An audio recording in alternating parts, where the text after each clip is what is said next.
Bum bum bum bum bum bum bum bum bum bum bum bum. The Peter Dislike Show. Bum bum bum bum bum bum bum. I hope my mic is working. Give me a second. Let me see. Okay, I see the bars go up and down. That's good. Let's do it again and this time gesture with me and hit the dislike button on this video and also sing along with me. It brings me a lot of good luck. Bum bum bum bum bum bum bum bum bum bum bum bum. The Peter Dislike Show. Bum bum bum bum bum bum bum. I really love that dislike gesture. Yesterday, I almost got into a road rage situation in a parking lot, actually. What had happened was I had just left my favorite Ford game store where they hold a meetup every week. And I was in the parking lot. I drive a Kia Forte. It's a rather small car for the parking spot that I'm in.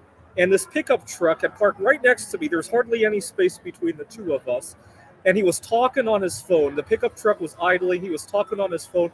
And I wasn't sure if he would notice that I was getting into my car. So as I passed by his passenger seat window, I gently tapped it to alert him that, I'm just about to get into my car.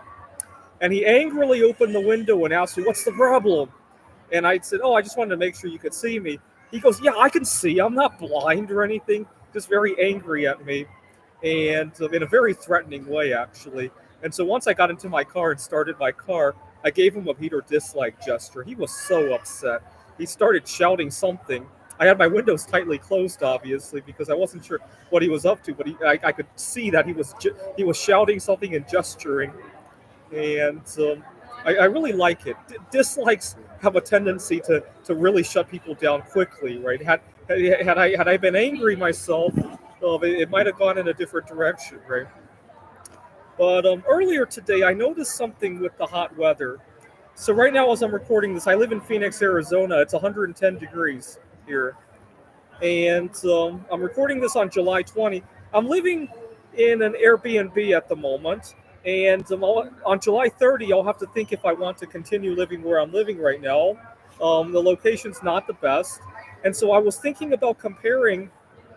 See, the last Airbnb I left last winter, they were doing renovations, and it was December, and it was a good time to live in my car at that time. So I decided to move out, and now they're done with their renovations, and I thought I would check back with them. The problem is that I lost my email account with that Airbnb because I was teaching at a different school, and I used the school email, and I lost it, and I couldn't remember which phone number was the owner's phone number, so I decided to drive past their place today, but they're not home. So I had gone after I had visited the home. I went out to get some food, and then I went back, and the owner's still not there. So I thought I would leave a note for the owner. It's 110 degrees. As I'm trying to jot that note down, the heat is just unrelenting. It won't even give me 5 minutes to write a note. In fact, I looked for some surface to put the paper on. As I put my palm on this, there were some decorations in the front door, like a lawn chair or something. Even that was burning the palm of my hand.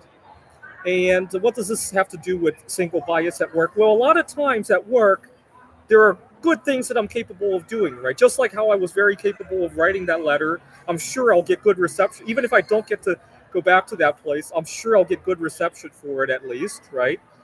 I had a very thoughtful letter to write, but I don't even get the 5 minutes of opportunity to do that, right? Similarly, at my last job, not this current one, but at my last job at a tutoring center, a lot of times I had all this potential capability, but never the circumstances to activate it, right?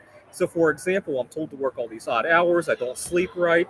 My eating disorders are uncontrolled because of my wonky scheduling, and it doesn't allow all this good stuff to come out. Just like earlier today, I couldn't even find 5 minutes. I ended up retreating to my car so I could turn on the air conditioning and write the letter. And thank God I at least had that, right? If I were on foot today, that letter probably wouldn't have turned out very well, right? All right, thought I would throw an analogy out there. Feel free to leave a comment on this analogy. Please leave. Whoever left a like, please change that to a dislike. It brings me a lot of good luck. This is the Peter Dislike Show. Bum bum bum bum bum bum bum bum bum bum bum bum. The Peter Dislike Show. Bum bum bum bum bum bum bum. Bum bum bum bum bum bum bum bum bum bum bum bum. The Peter Dislike Show. Bum bum bum bum bum bum bum.